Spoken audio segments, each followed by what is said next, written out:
প্রিয় দর্শক আসসালামু আলাইকুম। সবাইকে স্বাগত আমার আজকের এপিসোডে। আমি আজকে আপনাদেরকে রুটি পরোটার সাথে খাওয়ার জন্য কিভাবে আপনারা হোটেলের চাইতেও বেশি মজা করে বাসায় সবজি রান্না করবেন সেই রেসিপিটাই আজকে আপনাদের সাথে শেয়ার করেছি। একদম সহজভাবে দেখানোর চেষ্টা করেছি। আশা করি রেসিপিটি আপনাদের কাছে ভালো লাগবে। এখানে আমি নিয়েছি পেঁপে, মিষ্টি কুমড়া দুইটা সমান সমান নিয়েছি, আর একটা মিডিয়াম সাইজের আলু আমি টুকরো করে কেটে নিয়েছি। তার সাথে দিব একটা টমেটো। একটা প্যানে আমি দিচ্ছি 2 টেবিল চামচের মতো সয়াবিন তেল। তেলটা একটু গরম হয়ে আসলে এর মধ্যে আমি দিব 2 টেবিল চামচ পেঁয়াজ কুচি আর 2 টেবিল চামচ রসুন কুচি। পেঁয়াজ আর রসুনটা আমি সমান সমান দিয়েছি। এখন এগুলোকে নেড়েচেড়ে একটু নরম করে নিব। পেঁয়াজ রসুনগুলো আমার নরম হয়ে গিয়েছে। এখন এখানে আমি দিচ্ছি 2টা তেজপাতা, তার সাথে দিচ্ছি 2 টুকরা দারুচিনি। এখন আমি এখানে দিচ্ছি পরিমাণ মতো লবণ। এখন আমি দিব আধা চা চামচ হলুদের গুঁড়া। আমি এখানে মরিচের গুঁড়াটা দেব না, কাঁচামরিচ দিয়ে আমি রান্নাটা করব। হলুদের পরিমাণটাও আমি কমিয়ে দিয়েছি। এখন এখানে প্রথমে আমি পেঁপেগুলো দিয়ে কিছুটা সিদ্ধ করে নিব। পেঁপেটা যেহেতু সিদ্ধ হতে টাইম লাগে, এজন্য আমি প্রথমে পেঁপেটা দিয়ে কিছুক্ষণ সিদ্ধ করে নিব। নেড়েচেড়ে মশলাগুলোর সাথে মিশিয়ে দিচ্ছি।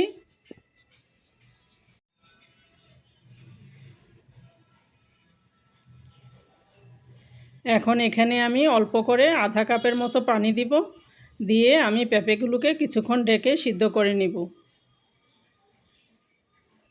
পেঁপেগুলোকে আমি 3-4 মিনিট সময় নিয়ে একটু সিদ্ধ করে নিয়েছি। চুলার জালটা লো টু মিডিয়ামে থাকবে। পেঁপেগুলো আমার 50% সিদ্ধ হয়ে গিয়েছে। এখন এখানে আমি আলুগুলোকে দিয়ে আর একটু সিদ্ধ করে নিব।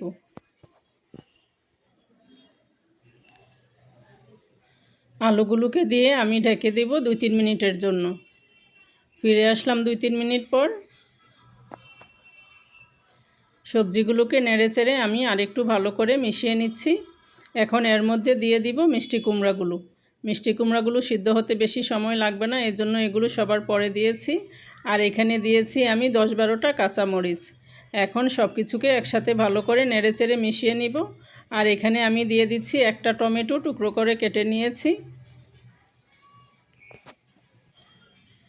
এখন আমি সবজিগুলোকে ঢেকে আরও 2-3 মিনিট একটু ভালো করে কষিয়ে নিব। মাঝখানে আমি 2বার নেড়েচেড়ে দিয়েছি।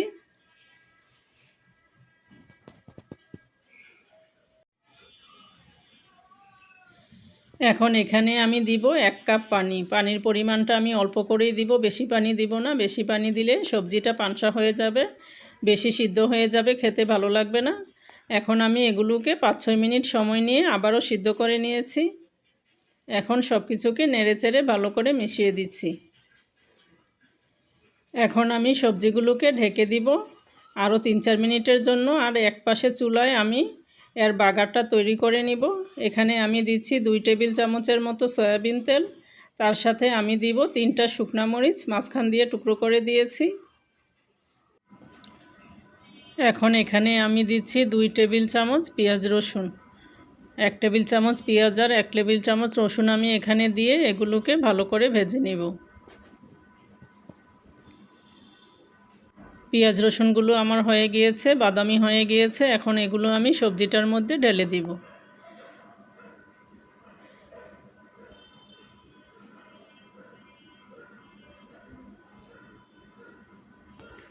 এখন সব কিছুকে নেড়েচেড়ে একসাথে ভালো করে মিশিয়ে দিচ্ছি।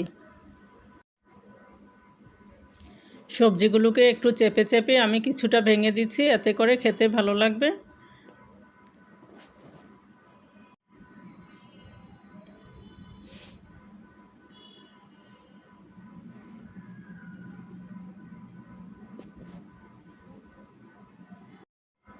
এখানে আমি দিচ্ছি 1 চা চামচ ভাজা জিরার গুঁড়া, তার সাথে দিব 1 চা চামচ ভাজা পাঁচফোড়নের গুঁড়া।